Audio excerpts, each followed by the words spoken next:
The Most Dangerous Game by Richard Connell. "Off there to the right, somewhere, is a large island," said Whitney. "It's rather a mystery." "What island is it?" Rainsford asked. "The old charts call it Ship Trap Island," Whitney replied. "A suggestive name, isn't it? Sailors have a curious dread of the place. I don't know why. Some superstition." "Can't see it," remarked Rainsford, trying to peer through the dank tropical night that was palpable as it pressed its thick warm blackness in upon the yacht. "You've good eyes," said Whitney, with a laugh, "and I've seen you pick off a moose moving in the brown fall bush at 400 yards. But even you can't see 4 miles or so through a moonless Caribbean night." "Nor 4 yards," admitted Rainsford. "Oh, it's like moist black velvet." "It will be light enough in Rio," promised Whitney. "We should make it in a few days. I hope the Jaguar guns have come from Purdy's. We should have some good hunting up the Amazon. Great sport, hunting." "The best in the world," agreed Rainsford. "For the hunter," amended Whitney. "Not for the Jaguar." "Don't talk rot, Whitney," said Rainsford. "You're a big-game hunter, not a philosopher. Who cares how a jaguar feels?" "Perhaps the Jaguar does," observed Whitney. "Bah, they've no understanding." "Even so, I rather think they understand one thing: fear. The fear of pain and the fear of death." "Nonsense," laughed Rainsford. "This hot weather is making you soft, Whitney. Be a realist. The world is made up of 2 classes, the hunters and the huntees. Luckily, you and I are hunters. Do you think we've passed that island yet?" "I can't tell in the dark. I hope so." "Why?" asked Rainsford. "The place has a reputation, a bad one." "Cannibals?" suggested Rainsford. "Hardly. Even cannibals wouldn't live in such a god-forsaken place. But it's gotten into sailor lore somehow. Didn't you notice that the crew's nerves seemed a bit jumpy today?" "They were a bit strange, now you mention it." "Even Captain Nielsen." "Yes, even that tough-minded old Swede who'd go up to the devil himself and ask him for a light. Those fishy blue eyes held a look I never saw there before. All I could get out of him was, 'This place has an evil name among seafaring men, sir.' Then he said to me very gravely, 'Don't you feel anything?' As if the air about us was actually poisonous. Now you mustn't laugh when I tell you this. I did feel something like a sudden chill. There was no breeze. The sea was as flat as a plate-glass window. We were drawing near the island then. What I felt was a mental chill, a sort of sudden dread." "Pure imagination," said Rainsford. "One superstitious sailor can taint the whole ship's company with his fear." "Maybe, but sometimes I think sailors have an extra sense that tells them when they are in danger. Sometimes I think evil is a tangible thing, with wavelengths just as sound and light have. An evil place can, so to speak, broadcast vibrations of evil. Anyhow, I'm glad we're getting out of this zone. Well, I think I'll turn in now, Rainsford." "I'm not sleepy," said Rainsford. "I'm going to smoke another pipe up on the afterdeck." "Good night then, Rainsford. See you at breakfast." "Right. Good night, Whitney." There was no sound in the night as Rainsford sat there but the muffled throb of the engine that drove the yacht swiftly through the darkness, and the swish and ripple of the wash of the propeller. Rainsford, reclining in a steamer chair, indolently puffed on his favorite briar. The sensuous drowsiness of the night was on him. "It's so dark," he thought, "that I could sleep without closing my eyes. The night would be my eyelids." An abrupt sound startled him. Off to the right he heard it, and his ears, expert in such matters, could not be mistaken. Again he heard the sound, and again. Somewhere, off in the blackness, someone had fired a gun 3 times. Rainsford sprang up and moved quickly to the rail, mystified. He strained his eyes in the direction from which the reports had come, but it was like trying to see through a blanket. He leaped upon the rail and balanced himself there, to get greater elevation. His pipe, striking a rope, was knocked from his mouth. He lunged for it. A short, hoarse cry came from his lips as he realized he had reached too far and had lost his balance. The cry was pinched off short as the blood-warm waters of the Caribbean Sea closed over his head. He struggled up to the surface and tried to cry out, but the wash from the speeding yacht slapped him in the face, and the salt water in his open mouth made him gag and strangle. Desperately, he struck out with strong strokes after the receding lights of the yacht, but he stopped before he had swum 50 feet. A certain cool-headedness had come to him, It was not the first time he had been in a tight place. There was a chance that his cries could be heard by someone aboard the yacht, but that chance was slender and grew more slender as the yacht raced on. He wrestled himself out of his clothes and shouted with all his power. The lights of the yacht became faint and ever-vanishing fireflies. Then they were blotted out entirely by the night. Rainsford remembered the shots. They had come from the right, and doggedly he swam in that direction, swimming with slow, deliberate strokes, conserving his strength. For a seemingly endless time he fought the sea. He began to count his strokes. He could do possibly 100 more, and then Rainsford heard a sound. It came out of the darkness. A high screaming sound, the sound of an animal in an extremity of anguish and terror. He did not recognize the animal that made the sound.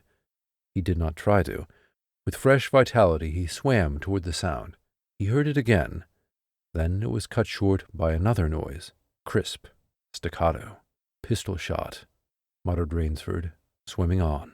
10 minutes of determined effort brought another sound to his ears, the most welcome he had ever heard, the muttering and growling of the sea breaking on a rocky shore. He was almost on the rocks before he saw them. On a night less calm, he would have been shattered against them. With his remaining strength, he dragged himself from the swirling waters. Jagged crags appeared to jut up into the opaqueness.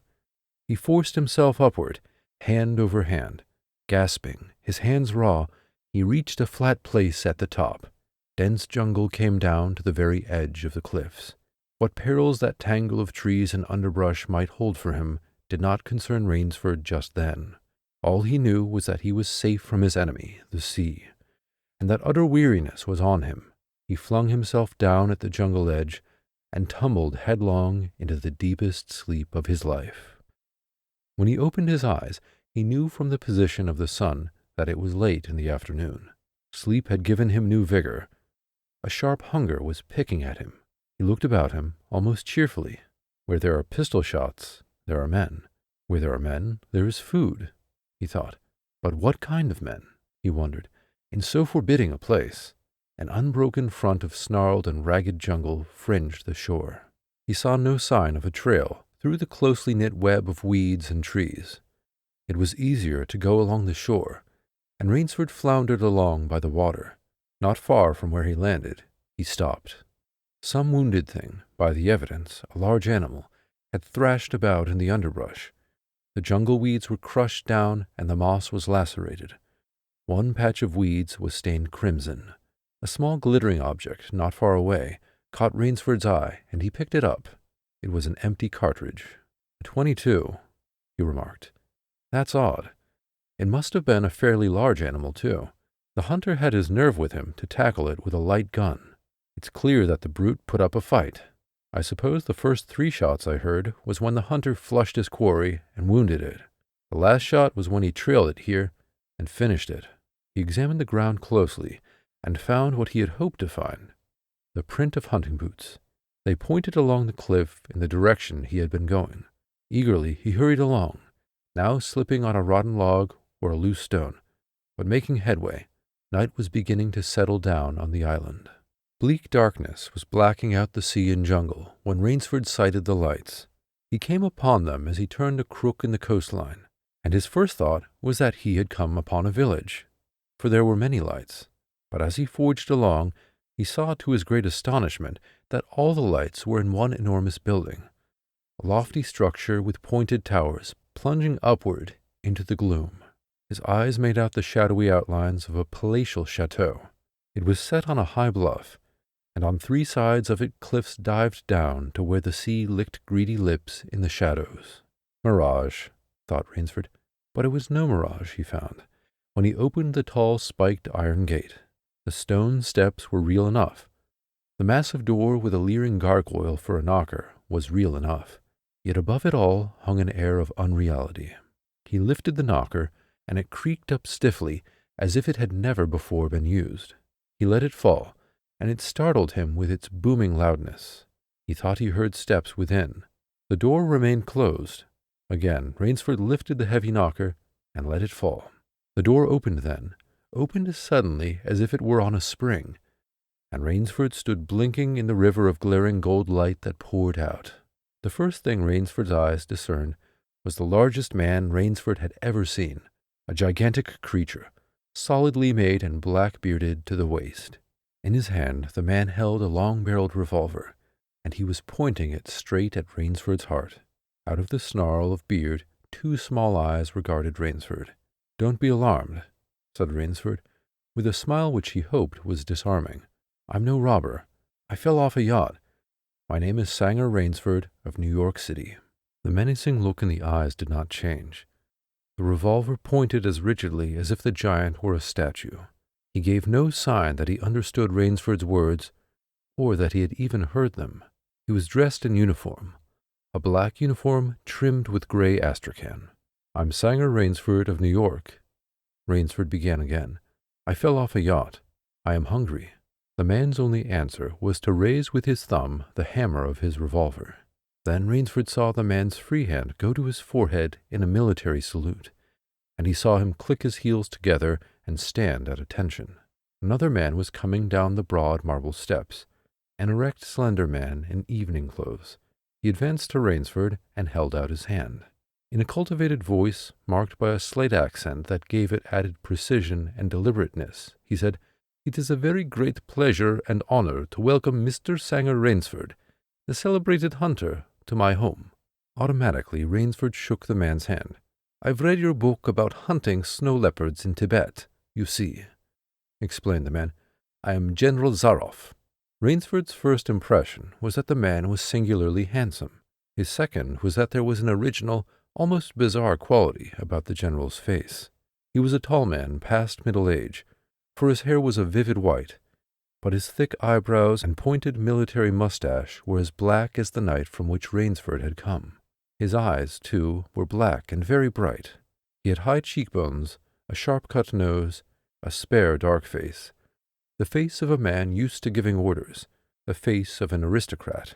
Turning to the giant in uniform, the general made a sign. The giant put away his pistol, saluted, withdrew. "Ivan is an incredibly strong fellow," remarked the general, "but he has the misfortune to be deaf and dumb. A simple fellow, but I'm afraid, like all his race, a bit of a savage." "Is he Russian?" "He is a Cossack," said the general, and his smile showed red lips and pointed teeth. "So am I. Come," he said, "we shouldn't be chatting here. We can talk later. Now you want clothes, food, rest. You shall have them. This is a most restful spot." Ivan had reappeared, and the general spoke to him with lips that moved but gave forth no sound. "Follow Ivan, if you please, Mr. Rainsford," said the general. "I was about to have my dinner when you came. I'll wait for you. You'll find that my clothes will fit you, I think." It was to a huge beam-ceilinged bedroom, with a canopied bed big enough for 6 men, that Rainsford followed the silent giant. Ivan laid out an evening suit, and Rainsford, as he put it on, noticed that it came from a London tailor who ordinarily cut and sewed for none below the rank of duke. The dining-room to which Ivan conducted him was in many ways remarkable. There was a medieval magnificence about it. It suggested a baronial hall of feudal times, with its oaken panels, its high ceiling, its vast refectory tables, where 20 men could sit down to eat. About the hall were mounted heads of many animals, lions, tigers, elephants, moose, bears, larger or more perfect specimens Rainsford had never seen. At the great table the general was sitting, alone. "You'll have a cocktail, Mr. Rainsford," he suggested. The cocktail was surpassingly good, and Rainsford noted the table appointments were of the finest: the linen, the crystal, the silver, the china. They were eating borscht, the rich red soup with whipped cream so dear to Russian palates. Half apologetically, General Zaroff said, "We do our best to preserve the amenities of civilization here. Please forgive any lapses. We are well off the beaten track, you know. Do you think the champagne has suffered from its long ocean trip?" "Not in the least," declared Rainsford. He was finding the general a most thoughtful and affable host, a true cosmopolite. But there was one small trait of the general's that made Rainsford uncomfortable. Whenever he looked up from his plate, he found the general studying him, appraising him narrowly. "Perhaps," said General Zaroff, "you were surprised that I recognized your name. You see, I read all books on hunting published in English, French, and Russian. I have but one passion in my life, Mr. Rainsford, and it is the hunt." "You have some wonderful heads here," said Rainsford, as he ate a particularly well-cooked filet mignon. "That Cape buffalo is the largest I ever saw." "Oh, that fellow. Yes, he was a monster." "Did he charge you?" "Hurled me against a tree," said the general. "Fractured my skull. But I got the brute." "I've always thought," said Rainsford, "that the Cape buffalo is the most dangerous of all big game." For a moment the general did not reply. He was smiling his curious red-lipped smile. Then he said slowly, "No, you are wrong, sir. The Cape buffalo is not the most dangerous big game." He sipped his wine. "Here in my preserve on this island," he said in the same slow tone, "I hunt more dangerous game." Rainsford expressed his surprise. "Is there big game on this island?" The general nodded. "The biggest." "Really?" "Oh, it isn't here naturally, of course.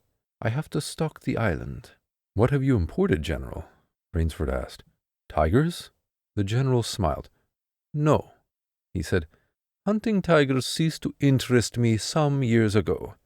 I exhausted their possibilities, you see. No thrill left in tigers. No real danger. I live for danger, Mr. Rainsford."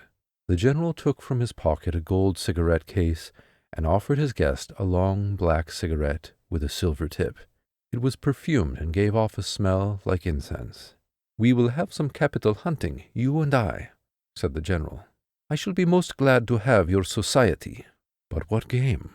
began Rainsford. "I'll tell you," said the general. "You will be amused, I know. I think I may say, in all modesty, that I have done a rare thing. I have invented a new sensation. May I pour you another glass of port?" "Thank you, General." The general filled both glasses and said, "God makes some men poets. He makes kings, some beggars. Me, he made a hunter. My hand was made for the trigger, my father said. He was a very rich man, with 250,000 acres in the Crimea, and he was an ardent sportsman. When I was only 5 years old, he gave me a little gun, specially made in Moscow for me, to shoot sparrows with. When I shot some of his prize turkeys with it, he did not punish me. He complimented me on my marksmanship. I killed my first bear in the Caucasus when I was 10. My whole life has been one prolonged hunt. I went into the army. It was expected of noblemen's sons, and for a time commanded a division of Cossack cavalry. But my real interest was always the hunt. I have hunted every kind of game in every land.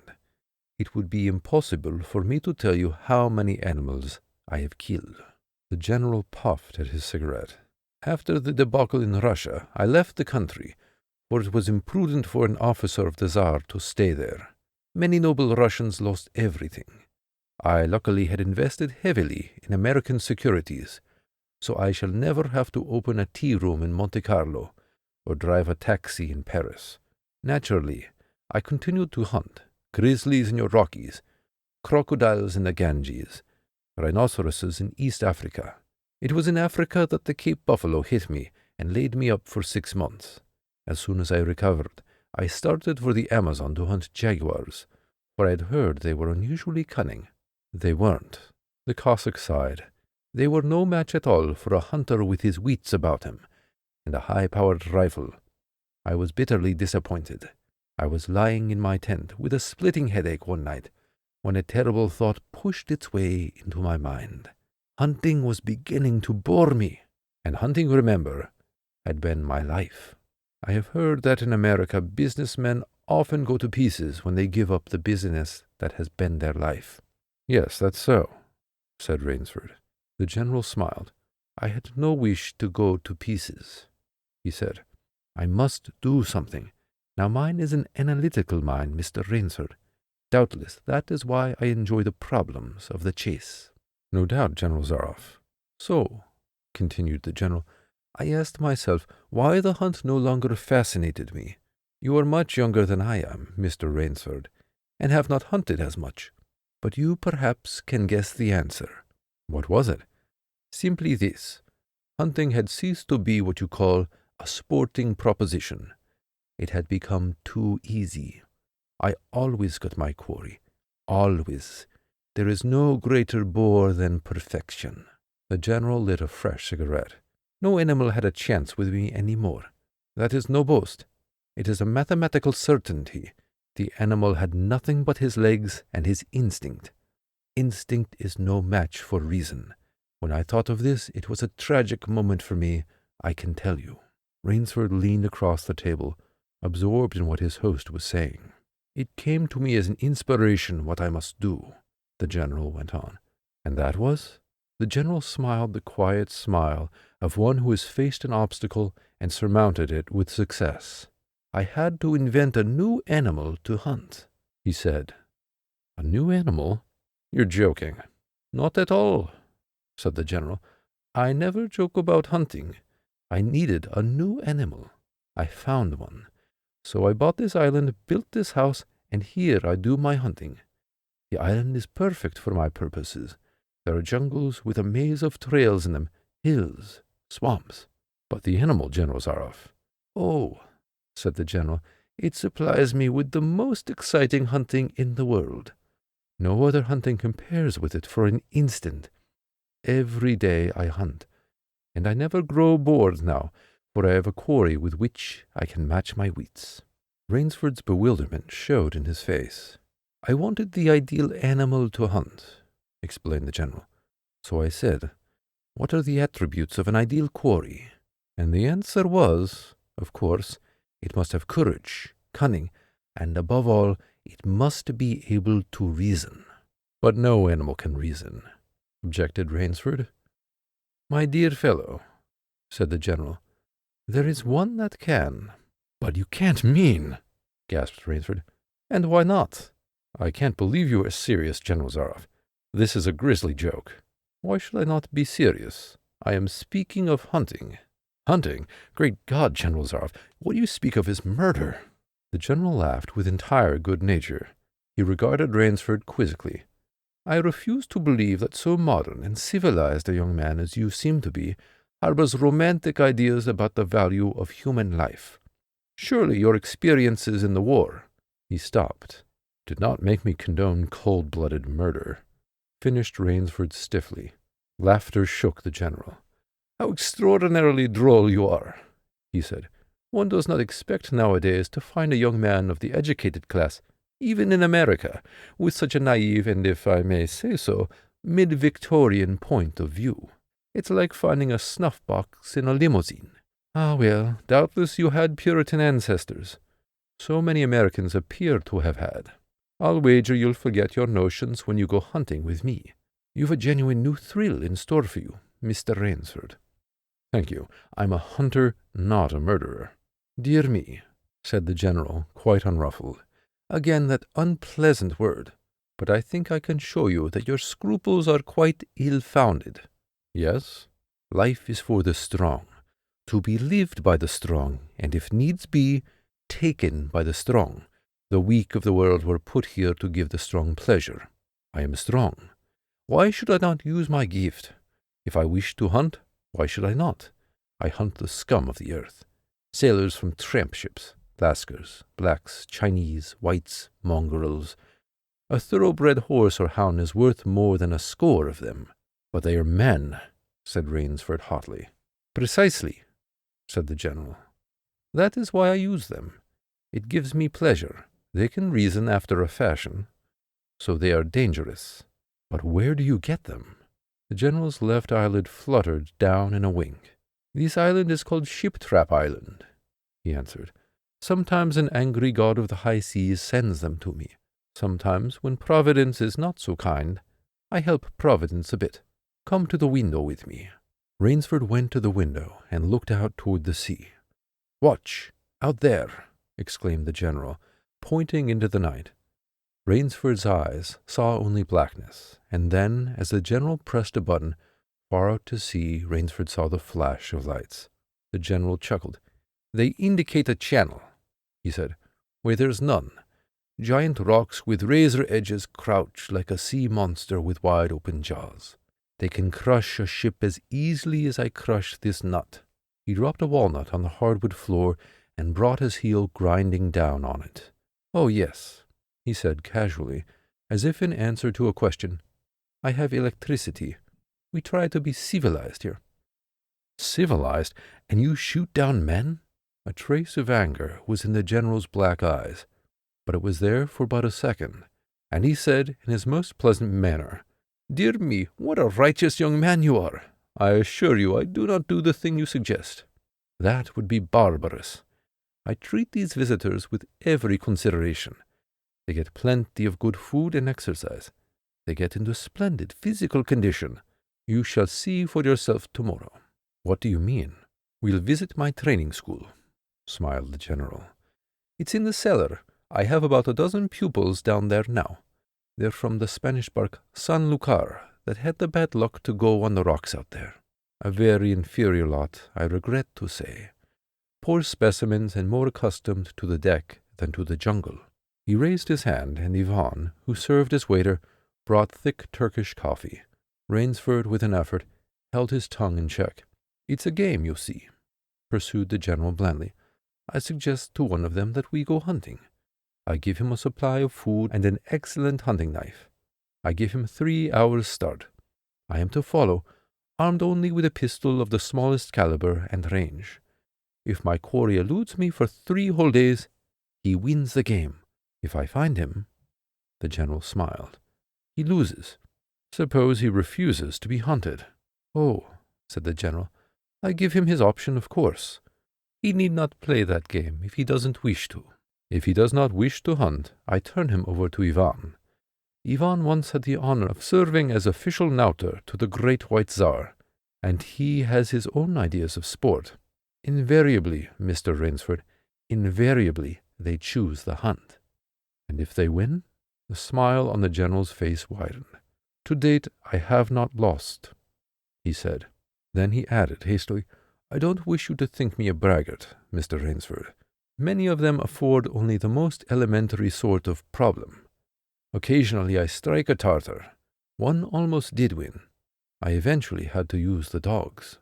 The dogs? This way, please. I'll show you. The general steered Rainsford to a window. The lights from the windows sent a flickering illumination that made grotesque patterns on the courtyard below, and Rainsford could see moving about there 12 or so huge black shapes. As they turned toward him, their eyes glittered greenly. A rather good lot, I think, observed the general. They are let out at 7 every night. If anyone should try to get into my house, or out of it, something extremely regrettable would occur to him. He hummed a snatch of song from the Folie Bergère. And now, said the general, I want to show you my new collection of heads. Will you come with me to the library? I hope, said Rainsford, that you will excuse me tonight, General Zaroff. I am really not feeling well. Ah, indeed, the general inquired solicitously. Well, I suppose that's only natural after your long swim. You need a good, restful night's sleep. Tomorrow you'll feel like a new man, I'll wager. Then we'll hunt, eh? I've one rather promising prospect. Rainsford was hurrying from the room. Sorry you can't go with me tonight, called the general. I expect rather fair sport. A big, strong black. He looks resourceful. Well, good night, Mr. Rainsford. I hope you have a good night's rest. The bed was good, and the pajamas of the softest silk, and he was tired in every fibre of his being. But nevertheless Rainsford could not quiet his brain with the opiate of sleep. He lay, eyes wide open. Once he thought he heard stealthy steps in the corridor outside his room. He sought to throw open the door. It would not open. He went to the window and looked out. His room was high up in one of the towers. The lights of the chateau were out now, and it was dark and silent.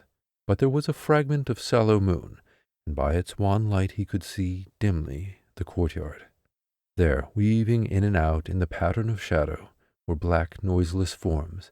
The hounds heard him at the window and looked up, expectantly, with their green eyes. Rainsford went back to the bed and lay down. By many methods he tried to put himself to sleep. He had achieved a doze when, just as morning began to come, he heard far off in the jungle the faint report of a pistol. General Zaroff did not appear until luncheon. He was dressed faultlessly in the tweeds of a country squire. He was solicitous about the state of Rainsford's health. "As for me," sighed the general, "I do not feel so well. I am worried, Mr. Rainsford. Last night I detected traces of my old complaint." To Rainsford's questioning glance, the general said, "Ennui, boredom." Then, taking a second helping of crêpe Suzette, the general explained, "The hunting was not good last night. The fellow lost his head. He made a straight trail that offered no problems at all. That's the trouble with these sailors. They have dull brains to begin with, and they do not know how to get about in the woods. They do excessively stupid and obvious things. It's most annoying. Will you have another glass of Chablis, Mr. Rainsford?" "General," said Rainsford firmly, "I wish to leave this island at once." The general raised his thickets of eyebrows. He seemed hurt. "But, my dear fellow," the general protested, "you've only just come. You've had no hunting." "I wish to go today," said Rainsford. He saw the dead black eyes of the general on him, studying him. General Zaroff's face suddenly brightened. He filled Rainsford's glass with venerable Chablis from a dusty bottle. "Tonight," said the general, "we will hunt, you and I." Rainsford shook his head. "No, General," he said, "I will not hunt." The general shrugged his shoulders and delicately ate a hothouse grape. "As you wish, my friend," he said. "The choice rests entirely with you. But may I not venture to suggest that you will find my idea of sport more diverting than Ivan's?" He nodded toward the corner to where the giant stood, scowling, his thick arms crossed on his hogshead of chest. "You don't mean—" cried Rainsford. "My dear fellow," said the general, "have I not told you I always mean what I say about hunting? This is really an inspiration. I drink to a foeman worthy of my steel. At last." The general raised his glass, but Rainsford sat staring at him. "You'll find this game worth playing," the general said enthusiastically. "Your brain against mine, your woodcraft against mine, your strength and stamina against mine. Outdoor chess, and the stake is not without value, eh?" "And if I win?" began Rainsford huskily. "I'll cheerfully acknowledge myself defeated if I do not find you by midnight of the third day," said General Zaroff. "My sloop will place you on the mainland near a town." The general read what Rainsford was thinking. "Oh, you can trust me," said the Cossack. "I will give you my word as a gentleman and a sportsman. Of course, you in turn must agree to say nothing of your visit here." "I'll agree to nothing of the kind," said Rainsford. "Oh," said the general, "in that case. But why discuss that now? 3 days hence we can discuss it, over a bottle of Veuve Clicquot, unless—" The general sipped his wine. Then a businesslike air animated him. "Ivan," he said to Rainsford, "will supply you with hunting clothes, food, a knife. I suggest you wear moccasins. They leave a poorer trail. I suggest, too, that you avoid the big swamp in the southeast corner of the island. We call it Death Swamp. There's quicksand there. One foolish fellow tried it. The deplorable part of it was that Lazarus followed him. You can imagine my feelings, Mr. Rainsford. I loved Lazarus. He was the finest hound in my pack. Well, I must beg you to excuse me now. I always take a siesta after lunch. You'll hardly have time for a nap, I fear. You'll want to start, no doubt. I shall not follow till dusk. Hunting at night is so much more exciting than by day, don't you think? Au revoir, Mr. Rainsford. Au revoir." General Zaroff, with a deep courtly bow, strolled from the room. From another door came Ivan. Under one arm he carried khaki hunting clothes, a haversack of food, a leather sheath containing a long-bladed hunting knife. His right hand rested on a cocked revolver, thrust in the crimson sash about his waist. Rainsford had fought his way through the bush for 2 hours. "I must keep my nerve. I must keep my nerve," he said through tight teeth. He had not been entirely clear-headed when the chateau gates snapped shut behind him. His whole idea at first was to put distance between himself and General Zaroff, and to this end he had plunged along, spurred on by the sharp rowels of something very like panic. Now he had got a grip on himself, had stopped, and was taking stock of himself and the situation. He saw that straight flight was futile. Inevitably, it would bring him face to face with the sea. He was in a picture with a frame of water, and his operations clearly must take place within that frame. "I'll give him a trail to follow," muttered Rainsford, and he struck off from the rude path he had been following into the trackless wilderness. He executed a series of intricate loops. He doubled on his trail again and again, recalling all the lore of the fox hunt and all the dodges of the fox. Night found him leg-weary, with hands and face lashed by the branches, and on a thickly wooded ridge. He knew it would be insane to blunder on through the dark, even if he had the strength. His need for rest was imperative, and he thought, "I have played the fox. Now I must play the cat of the fable." A big tree with a thick trunk and outspread branches was nearby, and taking care to leave not the slightest mark, he climbed up into the crotch, and stretching out on one of the broad limbs after a fashion, rested. Rest brought him new confidence and almost a feeling of security. Even so zealous a hunter as General Zaroff could not trace him there, he told himself. Only the devil himself could follow that complicated trail through the jungle after dark. But perhaps the general was a devil. An apprehensive night crawled slowly by like a wounded snake, and sleep did not visit Rainsford, although the silence of a dead world was on the jungle. Toward morning, when a dingy gray was varnishing the sky, the cry of some startled bird focused Rainsford's attention in that direction. Something was coming through the bush, coming slowly, carefully, coming by the same winding way Rainsford had come. He flattened himself down on the limb, and through a screen of leaves almost as thick as tapestry, he watched. The thing that was approaching was a man. It was General Zaroff. He made his way along with his eyes fixed in utmost concentration on the ground before him. He paused, almost beneath the tree, dropped to his knees, and studied the ground. Rainsford's impulse was to hurl himself down like a panther, but he saw that the general's right hand held something metallic, a small automatic pistol. The hunter shook his head several times, as if he were puzzled. Then he straightened up and took from his case one of his black cigarettes. Its pungent incense-like smoke floated up to Rainsford's nostrils. Rainsford held his breath.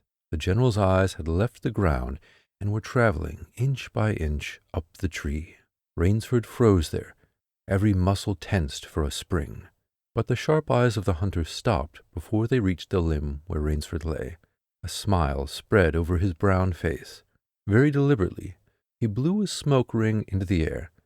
Then he turned his back on the tree and walked carelessly away, back along the trail he had come. The swish of the underbrush against his hunting boots grew fainter and fainter. The pent-up air burst hotly from Rainsford's lungs. His first thought made him feel sick and numb. The general could follow a trail through the woods at night. He could follow an extremely difficult trail.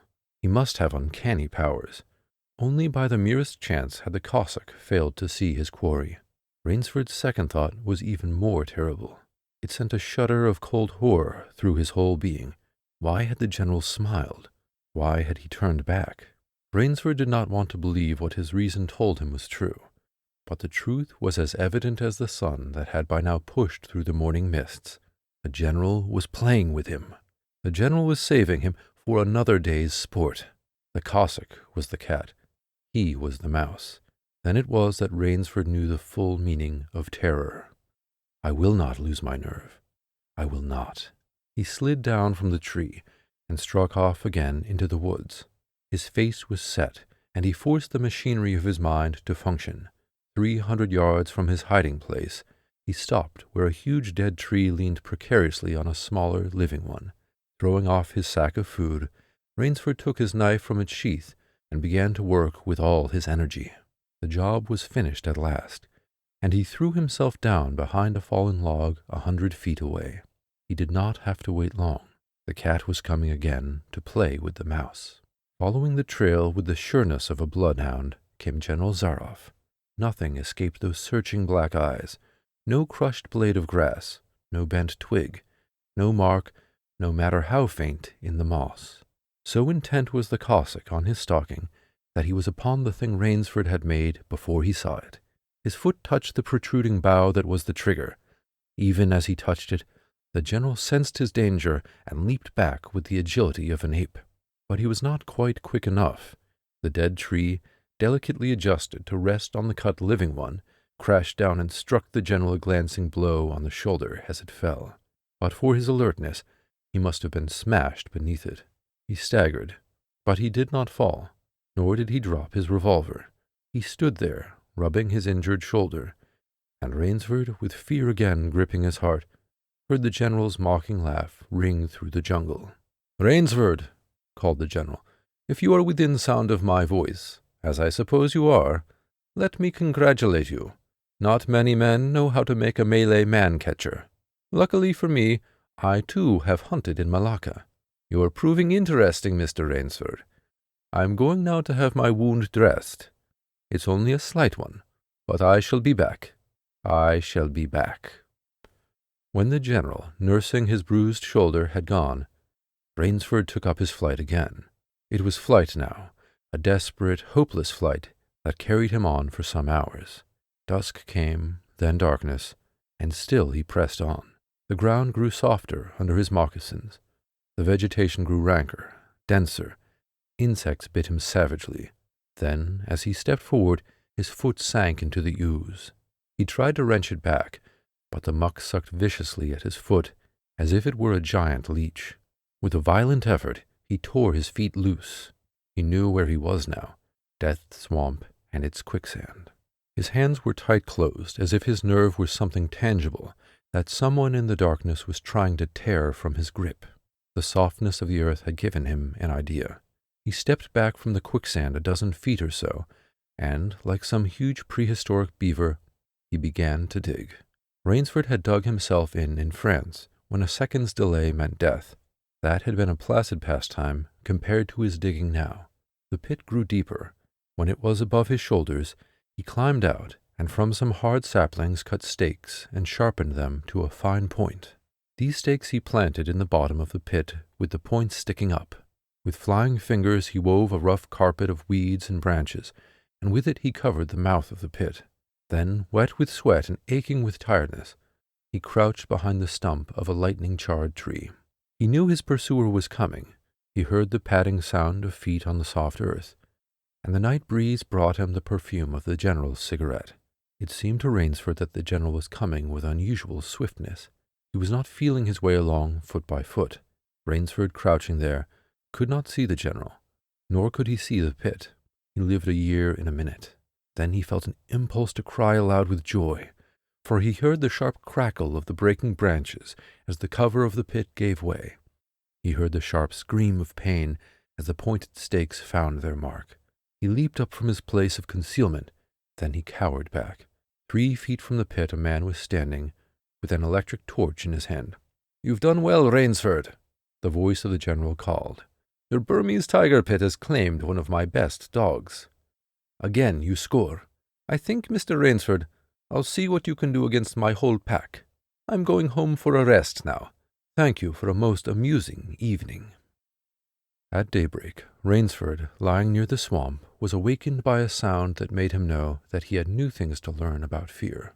It was a distant sound, faint and wavering, but he knew it. It was the baying of a pack of hounds. Rainsford knew he could do one of 2 things. He could stay where he was and wait. That was suicide. He could flee. That was postponing the inevitable. For a moment he stood there, thinking. An idea that held a wild chance came to him, and tightening his belt, he headed away from the swamp. The baying of the hounds drew nearer, then still nearer, nearer, ever nearer. On a ridge Rainsford climbed a tree. Down a watercourse, not a quarter of a mile away, he could see the bush moving. Straining his eyes, he saw the lean figure of General Zaroff. Just ahead of him, Rainsford made out another figure, whose wide shoulders surged through the tall jungle weeds. It was the giant Ivan, and he seemed pulled forward by some unseen force. Rainsford knew that Ivan must be holding the pack in a leash. They would be on him any minute now. His mind worked frantically. He thought of a native trick he had learned in Uganda. He slid down the tree. He caught hold of a springy young sapling, and to it he fastened his hunting knife, with the blade pointing down the trail. With a bit of wild grapevine, he tied back the sapling. Then he ran for his life. The hounds raised their voices as they hit the fresh scent. Rainsford knew now how an animal at bay feels. He had to stop to get his breath. The baying of the hounds stopped abruptly, and Rainsford's heart stopped too. They must have reached the knife. He shinned excitedly up a tree and looked back. His pursuers had stopped, but the hope that was in Rainsford's brain when he climbed died, for he saw in the shallow valley that General Zaroff was still on his feet, but Ivan was not. The knife, driven by the recoil of the springing tree, had not wholly failed. Rainsford had hardly tumbled to the ground when the pack took up the cry again. "Nerve, nerve, nerve," he panted as he dashed along. A blue gap showed between the trees dead ahead. Ever nearer drew the hounds. Rainsford forced himself on toward that gap. He reached it. It was the shore of the sea. Across a cove he could see the gloomy gray stone of the chateau. 20 feet below him the sea rumbled and hissed. Rainsford hesitated. He heard the hounds. Then he leaped far out into the sea. When the general and his pack reached the place by the sea, the Cossack stopped. For some minutes he stood regarding the blue-green expanse of water. He shrugged his shoulders. Then he sat down, took a drink of brandy from a silver flask, lit a cigarette, and hummed a bit from Madame Butterfly. General Zaroff had an exceedingly good dinner in his great panelled dining hall that evening. With it he had a bottle of Paul Roger and half a bottle of Chambertin. 2 slight annoyances kept him from perfect enjoyment. One was the thought that it would be difficult to replace Ivan. The other was that his quarry had escaped him. Of course, the American hadn't played the game.